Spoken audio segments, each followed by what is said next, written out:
The Caribbean sun beat down with relentless fury, reflecting off the azure waters and glinting off the polished brass of the sea serpent's cannons. Captain Storm Davies, a man whose name was whispered with a mixture of fear and grudging admiration in every port from Tortuga to Port Royal, leaned against the ship's rail, his gaze sweeping across the horizon. A storm was brewing, not just in the darkening clouds gathering to the west, but in the uneasy quiet that had settled over his usually boisterous crew. "Anything, Silas?" Davies' voice was a low growl, a rumble that carried the weight of command. Silas, his first mate, a man whose weathered face held more stories than a tavern keeper's ledger, shook his head. "Nothing but the usual. Blue water and blue sky, Captain." But the scouts reported a Royal Navy squadron sailing too close for comfort, east of Davies. Davies' jaw tightened. The Royal Navy, always sniffing around, their iron fists seeking to crush the freedom they represented. He was a pirate, yes, but he was a pirate who valued his autonomy more than any chest of doubloons. He'd built his reputation on swift strikes, daring escapes, and a code, however loosely interpreted, that valued cleverness over unnecessary brutality. Yet even a serpent could be cornered. The air grew heavy, not just with the approaching storm, but with a palpable tension. The scent of salt and impending rain mingled with the subtle, unsettling aroma of fear. Davies could feel it radiating from his men, a primal instinct that warned of overwhelming odds. Suddenly a shout from the crow's nest shattered the uneasy calm. "Sail, ho! 3 ships bearing down on us, Royal Navy colours." Davies' eyes narrowed. This wasn't just a patrol, it was a trap.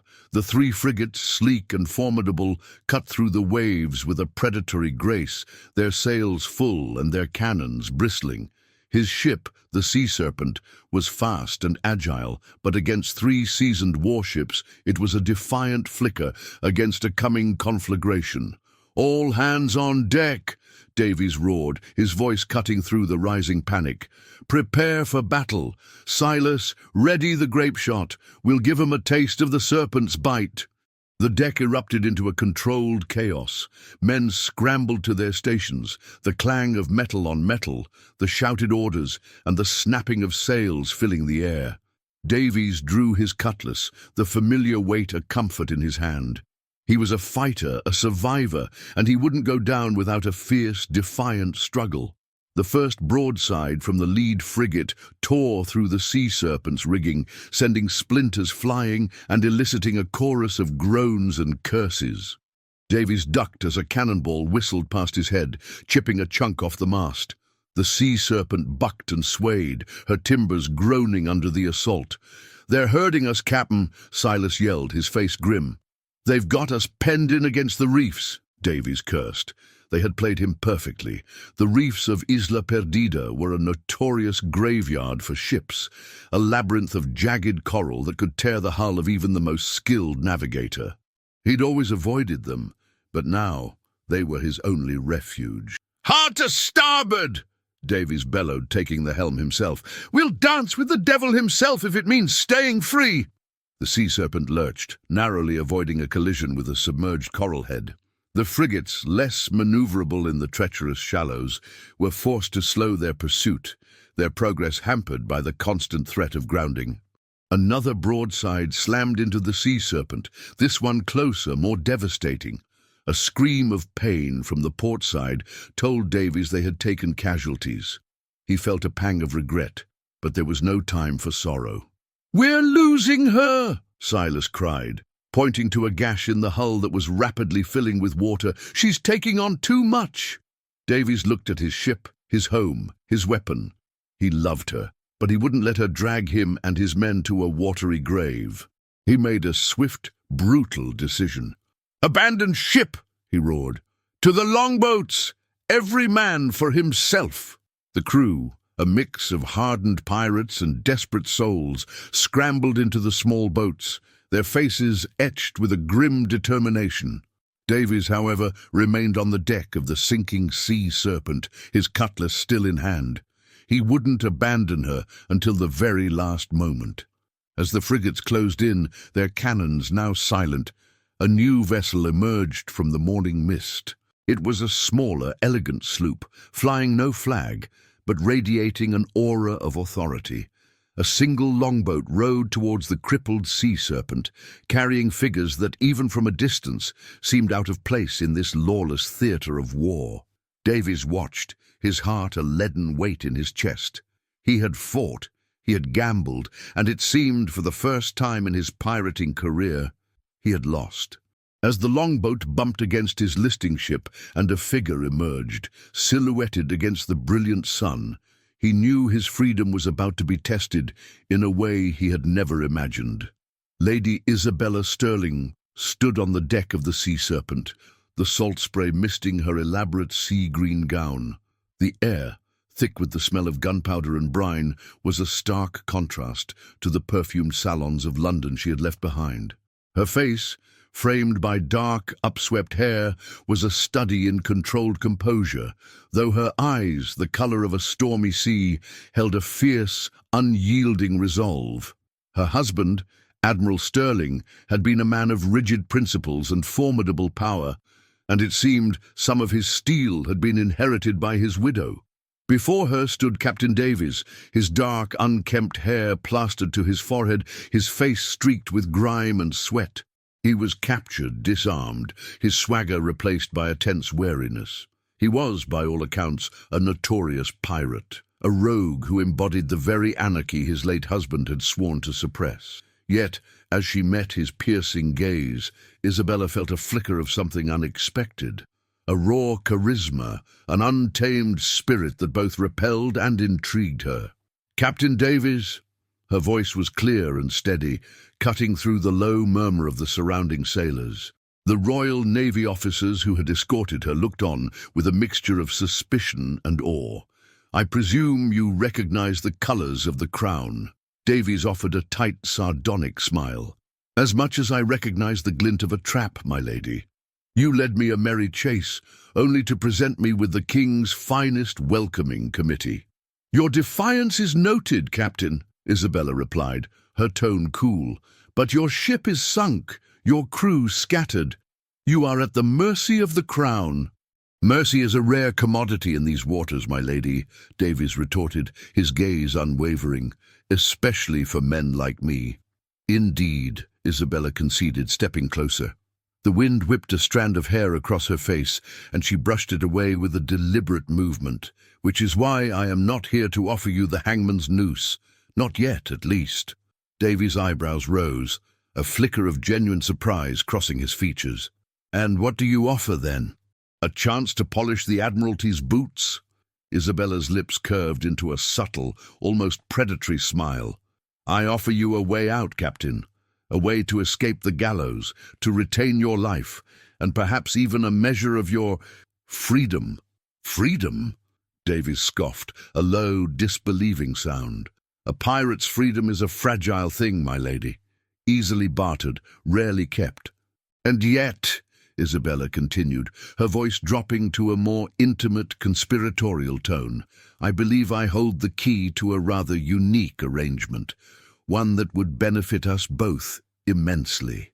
She paused, letting her words hang in the air, observing the play of emotions on his rugged face. "My husband, the late Admiral Sterling, was a man of great influence. His death has left a void, a precariousness in my own position. There are those who would seek to exploit it, to seize what he built. And there are other threats." She gestured vaguely towards the horizon. "The Spanish king's fleet has been growing bolder. Their ambitions in these waters are no secret. An alliance, a strong one, is needed to counter them. An alliance that requires a powerful figurehead." Davies remained silent, his mind racing. He saw where this was going, and a cold dread began to creep into his heart, a dread far more potent than the fear of the noose. "You wish to use me," he stated, his voice devoid of emotion. "I wish to forge an alliance," Isabella corrected, her gaze steady. "And for that, I require a husband, a man of particular skills, a man who understands the shadows, who can command loyalty, who is not afraid of a fight." She took another step, closing the distance between them. The scent of brine and his own sweat seemed to mingle with a faint exotic perfume emanating from her. "The Alliance demands you as my husband, Captain Davies." The words struck Davies like a cannonball. Marriage, to a woman of the crown no less. His life, his entire existence as a free agent of the seas, flashed before his eyes. The open horizon, the thrill of the chase, the camaraderie of his crew, all of it threatened by this audacious proposition. "You jest, my lady," he said, his voice tight. "Do I?" Isabella challenged, her eyes locking with his. "Consider this, Captain, your freedom, a substantial dowry to set you up comfortably, a position of influence under my protection, and the promise of a future where you answer to no one but yourself and me. In return, you provide me with your name, your protection, and your considerable talents. You become my consort, my guardian, my husband. A formidable pairing that will send a clear message to the Spanish and to those who wish to usurp my late husband's legacy." Davies felt a surge of anger, then a grudging respect for her audacity. She was playing a dangerous game, one that could easily cost her everything, and him his very soul. He looked at the grim faces of the Royal Navy officers, at the sinking wreck of his beloved sea serpent, and then back at Isabella, her eyes burning with an unyielding fire. "And if I refuse?" he asked, his voice low. Isabella's smile was sharp. "Then you will hang, and I will find another solution. But I suspect, Captain, that you are a man who recognizes opportunity even when it comes disguised as a cage. And this, my dear Captain, is the gilded cage that will set you free." He stood there, a captured pirate, staring into the eyes of an admiral's widow who had just offered him a bargain more terrifying and alluring than any treasure map. His freedom, his very identity, was on the negotiating table. And for the first time, Storm Davies felt the chilling embrace of a threat he couldn't outrun or outfight. The threat of being bound. Tension hung thick in the small, opulent cabin of Lady Isabella Sterling's sloop. Captain Davies, now in borrowed, ill-fitting naval attire, sat opposite her. His pirate clothes lay discarded in a corner, a testament to his dramatic change in fortune. He was no longer bound by ropes, but by the invisible chains of a new bargain. "You understand the terms, Captain," Isabella said, her voice calm but firm. "Your freedom in exchange for your name and your assistance." Davies grunted, looking out at the endless expanse of the Caribbean. "Assistance, a rather polite word for it. You've made me a prisoner in a silk-lined cage." "A cage that guarantees your survival," Isabella countered, her gaze unwavering. "My late husband's allies now see me as a vulnerable widow, a pawn to be manipulated. I require a protector, a visible symbol of strength to deter their ambitions. And if words fail, a man capable of dissuading them more forcefully." Davies' eyes met hers, a flicker of his old fire returning. He understood. She wasn't seeking a husband for status. She was seeking an enforcer, a pirate captain cloaked in respectability. "You want me to play the loyal husband," he said, a wry twist to his lips, "while keeping your enemies at bay with the threat of a cutlass." "Precisely," she confirmed, her eyes glinting. "You will project an image of unwavering support. You will be the serpent coiled beneath the gilded surface, making it clear that any attempt to undermine me will be met with severe consequences."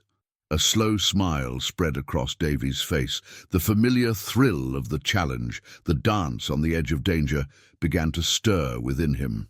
"It seems, my lady," he said, his voice a low rumble, "that you have acquired a rather dangerous ally." "And you, Captain," Isabella replied, her smile widening, "have acquired a significant prize, your freedom and the chance to wield your talents in a world that might, just might, learn to respect you." Their eyes met, a silent acknowledgement of the precarious alliance they had forged. The distant cry of gulls seemed to fade as Davies felt a flicker of purpose. The waters ahead were uncharted, the depths unknown, but his destiny was now interwoven with the determined Admiral's widow.